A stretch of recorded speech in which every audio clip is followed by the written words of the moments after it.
जय जिनेन्द्र सर। तो दूसरा प्रश्न है, जैसी गति वैसी मति, या जैसे मति वैसी गति, इस सिद्धांत की सही समझ क्या होनी चाहिए, जिससे हम न तो दीन हो न स्वच्छंदी होकर बैठ जाएं। देखिए, आपने प्रश्न किया है कि इसका टाइटल पहले सही क्या माना जाए, जैसी गति वैसी मति या जैसी मति वैसी गति। क्योंकि जब पहली बात है कि निर्णय पहले पक्का हो, मति अनुसार गति होती कि गति अनुसार मति होती है। ठीक है। और लकीली जो प्रश्न आपने उठाया है, मेरे अभी डेली स्वाध्याय मतलब संडे स्पेशल क्लासेस में लेता हूँ, इसी चैप्टर इसी सब्जेक्ट्स पे चल रही है, जो तत्वार सूत्र ग्रंथ के आधार पर ही है। एक पुस्तक किसी अपने साधर्मी नेमीचंद जी जैन करके हैं, अच्छे अध्येता हैं, उन्होंने ये लिखी थी पुस्तक, जैसी मति वैसी गति। टाइटल ही क्या डाला है, जैसी मति वैसी गति। मति मतलब क्या होता है, मति यानी बुद्धि कह सकते हैं, समानार्थी शब्दों में कहें, पर्यायवाची में बुद्धि, आपका परिणाम कह लेवें, चित्त कह लेवें, ये सब क्या कहलाता है, मति। तो मति जैसी होगी वैसी गति होगी। और मति मतलब हो गया आपका बुद्धि। अब बुद्धि मतलब मिथ्या बुद्धि या सम्यक बुद्धि, मामला फिर वहीं आ जाएगा। सम्यक दर्शन तय करेगा आपकी गति कैसे होगी, मिथ्या दर्शन तय करेगा आपकी गति कैसे होगी। मतलब मिथ्या दर्शन भी तय कर रहा है आपको 4 गति 84 लाख योनियों में जाना है, ये मिथ्या बुद्धि जैसी मति वो तय करेगी गति। और सम्यक मति यानी सम्यक बुद्धि तय करेगी कि आपकी गति भी कैसी होगी। ठीक है। अभी मिथ्या बुद्धि का मतलब आप और हम सब भले प्रकार से समझते हैं कि जो अज्ञान असंयम का परिणाम जीव का अनादिकाल से चल रहा है, भोगों में सुख मानने की जो वृत्ति चल रही है, विषयों में सुख होता है ये मान्यता चल रही है, ये जो मान्यता है ये विषयों के सुख नहीं है, लेकिन मान्यता के कारण विषयों में ही भ्रमाएगी, 4 गतियों में ले जाएगी, दुखों में ही ले जाएगी। लेकिन एक बार ये बात पक्की भरोसे में आ जाए, फिर से क्रॉस क्वेश्चन करता हूँ, मेरी थोड़ा सा पैटर्न है बात करने का ही ऐसा है कि आप मोक्ष चले जाओगे तो सुखी होगे कि सुखी हो जाओगे फिर मोक्ष जाओगे। आप आंसर ओरली ना भी देना चाहें तो मेरे को सिर्फ 1 और 2 ऑप्शन से बता दीजिएगा। मोक्ष जाके सुखी होते हैं या सेकंड सुखी होकर के मोक्ष जाते हैं। 2 फिंगर्स भी दे सकते हो, 1 फिंगर्स भी दे सकते हो। तो फिर मोक्ष में सुख है कि नहीं है, मोक्ष में सुख है कि नहीं है।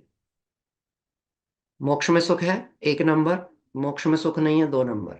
अभी फिर से बोलिए, बस यहीं गड़बड़ी हो गई है। क्या हो गया, खुद ही अपने बात को क्रॉस कर रहे हैं हम। पहले क्या कह रहे हैं, मोक्ष में जाके सुख नहीं होता, सुख तो यही है आत्मा में है।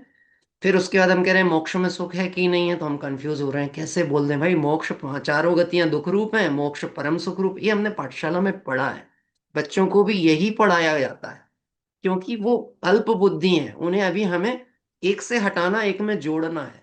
लेकिन हमें कहाँ जुड़ना है, मोक्ष में जुड़ना है कि आत्मा में जुड़ना है, आत्मा कहाँ में। जुड़ना है? आत्मा में। जो यहाँ है ना वो सुखी है। मुनिराज जंगल में नहीं है, मुनिराज आत्मा में है तो सुखी है। सिद्ध आत्मा में है तो सुखी है।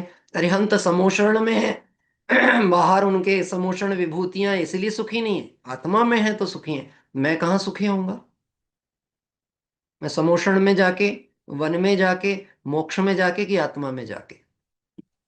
आत्मा में। तो मति कैसी होनी चाहिए, बुद्धि कैसी होनी चाहिए, लगनी कहाँ चाहिए, जैसी मति अगर अपने में लग गई तो आपकी सदगति। अब सदगति का मतलब यह है, मोक्ष मिलेगा वो तो भवितव्य अनुसार है, वो तो काल जब आना है, वो पर्याय प्रकट होनी वो होनी है। लेकिन सुख आत्मा में है, ये श्रद्धा में आ गया, बुद्धि में बैठ गया, स्थिरता आ गई, आपको आनंद प्रारंभ हो जाएगा। वह आनंद धीरे धीरे धीरे धीरे धीरे स्वरूप लीनता से बढ़ता चला जाएगा। तो जैसी मति वैसी गति। अभी अपने दूसरा जो क्रॉस इसमें बात आ रही है, यदि हम गति के अनुसार मति मानेंगे तो फिर हमारे को एक दीनता या दुख की बात भी है, और बात बिल्कुल सही है। क्योंकि जिसे जो पर्याय प्राप्त हो रही है ना, तो अज्ञानी मिथ्या दृष्टि उसी में तन्मय होकर के रह जाता है, उसी में ही कनेक्ट होकर के रह गया, जो जिस पर्याय में है। जैसे अभी मैं आपसे कहूं, आपको जो भी अभी प्राप्त संयोग मिले हैं वो सब ठीक ठीक हैं कि कुछ कम है, आपको और चाहिए, या आप कहोगे कि नहीं जो है सो ठीक है, बढ़िया है, परिवार अच्छा है, पैसा, घर गाड़ी मकान, सब कुछ ठीक है, ठीक ठीक है, आप संतुष्ट हैं? बोलो, संतुष्ट हैं कि नहीं है? हाँ संतुष्ट हैं, क्योंकि हम संतोषी प्रवृत्ति के जीव हैं, इसलिए हम संतुष्ट हैं। भाई सब स्वभाव की दृष्टि में ना यदि तुम कहीं भी संतुष्ट हो तो तुम दुख को ही सुख मान करके बैठे हो। ठीक है, इसलिए हमें संयोगों पे नजर नहीं रखना है। संयोग आएंगे जाएंगे, मैं उसका जानने वाला हूं, ये कहलाएगी सम्यक मति। मति सम्यक होगी तो गति सम्यक होगी। नहीं तो हमें लगेगा ठीक है, बहुत समय बाद धर्म समझ में आया तो दुखी हो गए, तो क्या समझ में आया? क्या समझ में आया? अरे समझ में आया होता तो पुराना दुख भूल जाना चाहिए था। तो दीन दुखी होने की जरूरत नहीं है, मैं कह रहा हूं सम्यक दृष्टि जीव नरक में भी है, संख्यात सम्यक दृष्टि नरक में है, परंतु बाहर नारकीकृत दुख भोगत और अंतर सुखरस घटाघटी, अंदर में आनंद में। वो किसके बल पे है?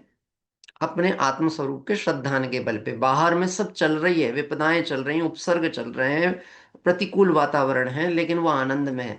तो गतियों के अनुसार आनंद नहीं है, लेकिन जो अपने को गतिमय मानेगा वो कहीं सुखी नहीं होगा। आपको पता है मोक्ष में भी अनंत दुखी जीव रहते हैं। क्या? मोक्ष में भी अनंत दुखी है, अनंत सुखी है तो अनंत दुखी भी है, क्योंकि निगोदिया जीव वहां पर भी है ना। वो सुखी है कि दुखी है? तो मोक्ष में सुख होता तो उन्हें सुखी हो जाना था, लेकिन वो सुखी क्यों नहीं है? क्योंकि उनकी मति खराब है। मति खराब है मतलब दृष्टि सम्यक नहीं है। लेकिन बेचारे वो करें भी तो क्या करें, उनके पास विचार करने की शक्ति नहीं है। इसलिए ड्यूटी अभी हमारी बन गई है, दीन दुखी होने की जरूरत नहीं है, घबराने की जरूरत नहीं है। जिस गति में अभी हम हैं, अब मैं गति की पॉजिटिविटी की तरफ से बात कहूंगा। चारों गतियों में सम्यक दर्शन हो सकता है, मनुष्य तिर्यंच नरक देव। लेकिन मोक्ष की प्राप्ति यानी परम सुख की प्राप्ति यानी संयम की साधना सिर्फ मनुष्य गति से हो सकती है। तो अपने को प्रसन्न हो जाना चाहिए कि नहीं? किस बात के लिए? मोक्ष से मैं सबसे निकट हूं, आत्मा को मैं जान लूं, पहचान लूं, उसका आनंद भोग लूं, इससे ज्यादा निकट अब कोई और प्रसंग नहीं बन सकता जो मेरे पास अब है। अब संतुष्ट हो जाइए किस बात पे? कि हाँ मुझे इस बात की पता लग गई है, मैं बहुत आत्मा के निकट हूं, आत्मा को जान रहा हूं, पहचान रहा हूं, और सिद्ध दशा भी मेरे अत्यंत निकट है। इस बात से प्रसन्न होना चाहिए, संयोगों के अनुसार नहीं। और कुछ अगर रह गया हो तो आप क्रॉस पूछ लीजिए, जो आपने दीन दुखी के अंत में क्या चाह रहे हैं पूछना, वो अगर चाहें तो बोलिए। बेसिकली मोक्ष की भी इच्छा नहीं करनी चाहिए, वो स्वयं ही आएगा अगर हम आत्मा में लीन हैं। करेक्ट। देखिए, यही। इच्छा मूलता दुख का कारण है, मोक्ष मार्ग प्रकाशक में कहा। हम्म। इच्छा मूलता दुख का कारण है, तप की परिभाषा तत्वार सूत्र में क्या डाली है? इच्छाओं का निरोध सो तप है। यानी यदि किसी को अंश रूप से भी इच्छा है, इसका मतलब है वो दुखी है, और जिसको ज्यादा इच्छा है वो ज्यादा दुखी है। आत्मा में सुख कितना है, जैसा जिनवाणी में पढ़ा है ना वैसा ही बोल दो अभी तो। कितना है सुख? अनंत ज्ञान, अनंत दर्शन, अनंत सुख, अनंत वीर, ये किसमें है? आत्मा में है। अभी इस बात का यदि मुझे भरोसा है कि सुख आत्मा में अनंत है, तो सुख की तलाश के लिए कहीं बाहर जाने की जरूरत है? मोक्ष जाने की भी जरूरत है? सोचो, गजब की बात है। अनंत सिद्ध सिद्धालय में है और सब अनंत सुखी हैं, पर कोई एक दूसरे को थोड़ा बहुत सुख डिस्ट्रीब्यूट कर रहे हैं, दे सकते हैं। एक सिद्ध के अंदर अनंत सिद्ध बैठे हुए हैं, फिर भी वो अपना सुख किसी को दे नहीं सकते। बहुत अच्छी बात है, लेने देने का मामला नहीं है। मैं अपने में पूर्ण हूँ, मेरी पूर्णता, मेरा आनंद, मेरा सुख मुझ में भरपूर भरा हुआ है। तो अगर देखो लेने देने की बात होती ना तो बड़ी समस्या आती, कि हमें अपना देना पड़ता और दूसरे से अपेक्षा रखनी पड़ती है हमें दे, रिटर्न में दे। संसार ऐसे ही चल रहा है, सुख दुख लेने देने के चक्कर में, जबकि ना ले सकते हैं ना दे सकते हैं। जो शादी की ना अपन लोगों ने, या जिनने नहीं भी की हो, वो भी विचारिएगा, शादी क्यों करता है? सुख बांटने के लिए कि दुख बांटने के लिए? बोलिए, सुख बांटने की दुख बांटने? सुख कोई नहीं बांटना चाहता है, दुख बांटने के ऐसा लिए। लगता है दुख बांटने से हल्का हो जाएगा, और चूंकि मैं दुखी हूं तो मैं अपना दुख किसी को बांट दूंगा, तो थोड़ा उसको दे दूंगा तो मेरा हल्का हो जाएगा, उससे थोड़ा सुख ले लूंगा।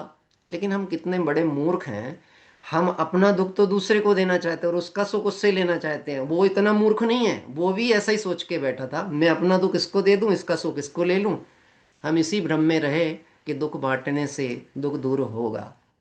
वास्तव में सुख ना बांटने की चीज है, दुख ना बांटने की चीज है। सुख और दुख जो है वो वास्तव में देखा जाए तो एक वासना जन्य परिणाम है। लेकिन आत्मा का स्वभाव सुख स्वरूप है, पूर्ण है। ऐसे अपने अनिच्छुक स्वभाव की दृष्टि करने पर जब इच्छा का भाव हो जाता है, इसी को कहते हैं परम सुखरूप दशा। और जिसे अपनी पूर्णता का भान है, अपने सुख दशा का ज्ञान हो गया है स्वभाव का, अब उसे कोई दुखी कर सकता नहीं।